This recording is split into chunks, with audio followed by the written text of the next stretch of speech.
Hey, welcome back YouTube, welcome back to the channel.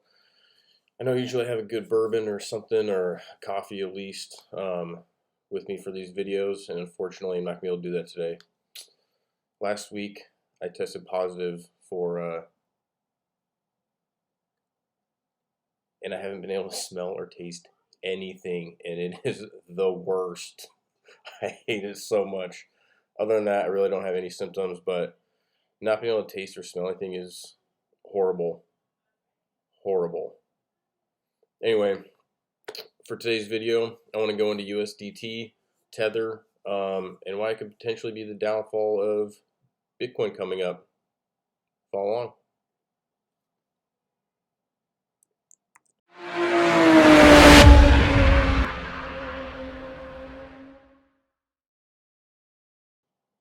Alright, YouTube, let's get into it.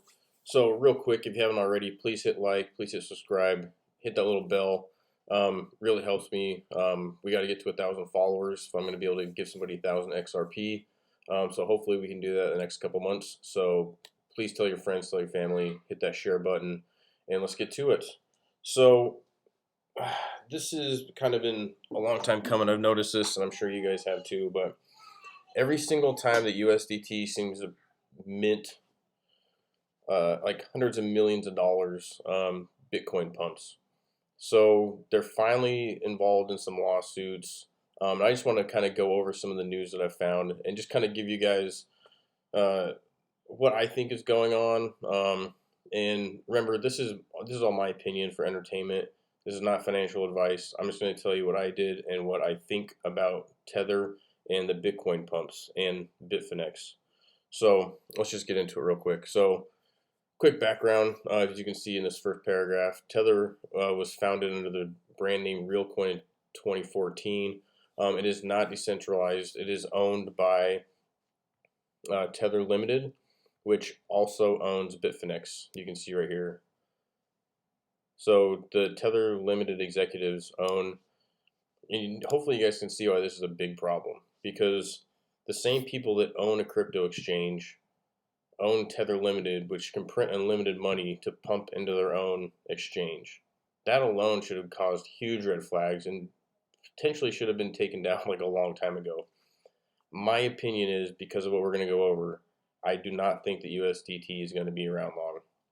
I had some USDT on Binance and a couple other exchanges, and it's all in either crypto or USDC right now. And we'll get into why, because a lot of the promises that Tether made were inherently false. So the expectation is that if you give Tether $100,000, you get 100,000 USDT, which, as they originally said, is going to be backed by the US dollar. But as we're going to get into, that's not true.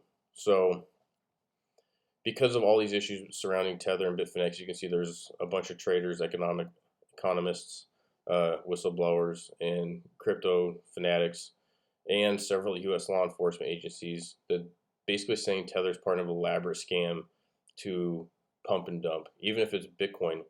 And we'll kind of get into some of that here in a second. So check this out. Let's go right here. You can see why like this Tether production appears to have ramped up recently, and this was all leading up to this lawsuit. And I kind of think that they know they're going to get in trouble or get shut down, which I think could potentially shut down Bitfinex too, because if they're using Bitfinex to use this scam, then the potential is that Bitfinex would get shut down too.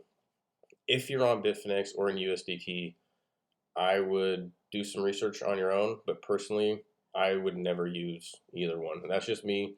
If you have a different opinion, please drop it in the comments below. But look at this leading up to last Friday, I believe, was the initial like hearing, I think, for USDT. But in 48 hours, they printed $1.5 billion. They can print as much money as they want. They're kind of like the Fed. They just make it out of thin air. And since it's automatically on an exchange, they can just go pump any coin they want and then cash out. Because as soon as they start pumping it, price is going to skyrocket. And then they just sell it at the top, and then it immediately goes back down. And I think there's actually Yeah, here's an example right here. So Bitcoin SV was relatively stable amid the recent hype, saw huge price volatility over the past weekend, right when all this was going on. It went from $185 to $320 a coin before falling back to $200 almost as quickly. So if that's not the definition of a pump and dump, I don't really know what is. So hopefully you guys are kind of picking up why this is a huge issue.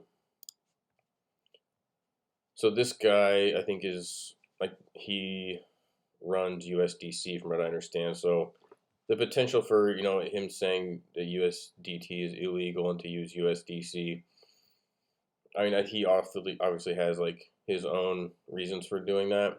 Personally, I moved my if I'm out of a coin right now on an exchange, it's in USDC. I'm no longer in USDT at all. But the expectation is a lot of these different cryptocurrencies, as you know, the XRP SEC lawsuit, there's going to be a lot more of this coming up.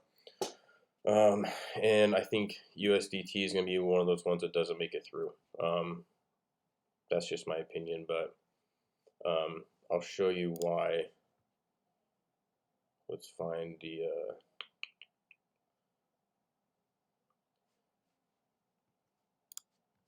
Okay, this is the one that this is the one that I really liked. It kind of gets into why USDT is a scam. So until February 26, 2019, this was on Tether's front page. They claimed that every USDT is backed one-to-one by traditional currency held in their reserves. So one USDT is always equivalent to $1 US. So they were claiming that every USDT is backed by a US dollar.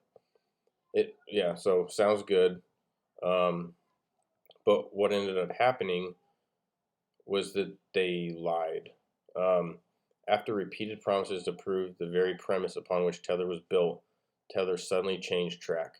This has not come in the form of an audit, but of Tether completely reinventing the premise on which it was supposedly built. Tether quietly changed the language on his website, proving that skeptics had said about Tether all along. It isn't backed one-to-one by currency at all.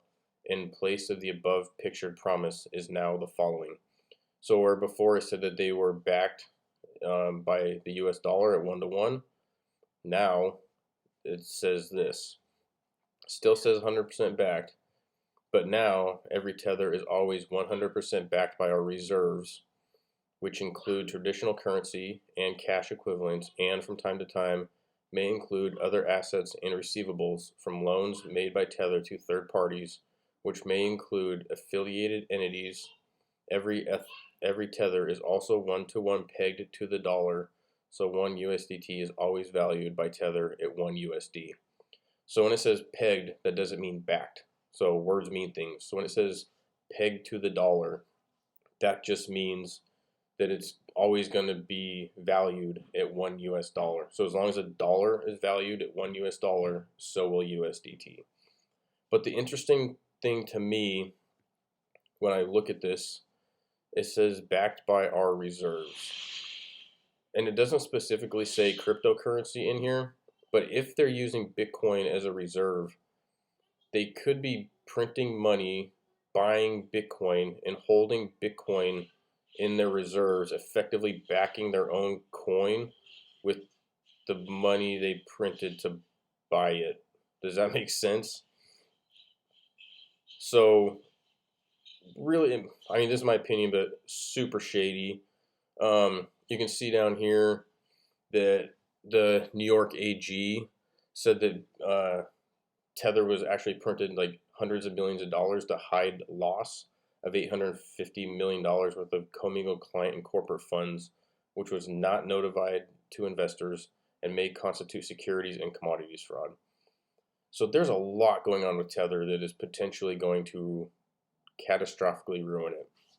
And so because of these reasons, if you're in USDT, I would advise in the near future, if you can, without losing money, getting out of it. I mean, my opinion, I got out. I don't want to be involved with anything that has this kind of stuff going on. And I know the SEC has a lawsuit coming up with Ripple. I believe the first court date is going to be next month. That's not going to turn out, I don't think, how this is going to turn out. This is going to turn out, and I don't think this time next year that USDT will be an option on exchanges. I really don't. I don't think it will be. I think it's going to be gone. I think Bitfinex might be gone, depending on how bad this gets. Oh, so what's this? So I'll drop a link to this one if you guys want to kind of get into this and read some more. But I think with my opinion, with the XRP lawsuit, worst case scenario, XRP or Ripple, excuse me, is going to pay a fine because of how they kind of raised money back in 2013 ish. Even the SEC has already admitted that how XRP is used now is not a security. That's come up a couple of years in the past. Multiple other countries have said that XRP is not a security. But with all of the potential fraud and securities and commodities fraud around USDT, if USDT is taken off of exchanges, we could see a huge jump in the crypto market. So just keep an eye out for that. Keep your eye on the news. If that happens, we might find out what the actual value of Bitcoin is, because if it's been propped up by USDT printing $1.5 billion like every week. I think at this point they've printed over $1 trillion, I believe. That could absolutely be inflating the Bitcoin price. So I'd be very curious to see what happens if USDT gets taken out, what happens to the crypto market. No matter what, I think it recovers. I just think that Bitcoin might get a little bit of a reality check, and you're going to get a much better idea of how much actual retail and professional investors are into Bitcoin. I think Grayscale just bought like $290 million worth of Bitcoin, I believe, in the last week. But that's $290 million. Tether printed 1.5 billion in 48 hours. So if that's going into Bitcoin and causing these huge jumps and these parabolic moves, when USDT isn't around anymore, I don't think you're going to see those giant swings with Bitcoin, at least not for a little bit, until there's actual ETFs created and more people are moving into the crypto space. But I think right now, personally, I think that Bitcoin's propped up a lot by USDT. So that's just my opinion. We'll see what ends up being true. We'll see what happens with USDT this year. But if you guys have any questions, or if you guys want to have a conversation in the comments, please drop a comment below. If you haven't yet, please hit like, hit subscribe, and I'll see you guys on the next one. See ya.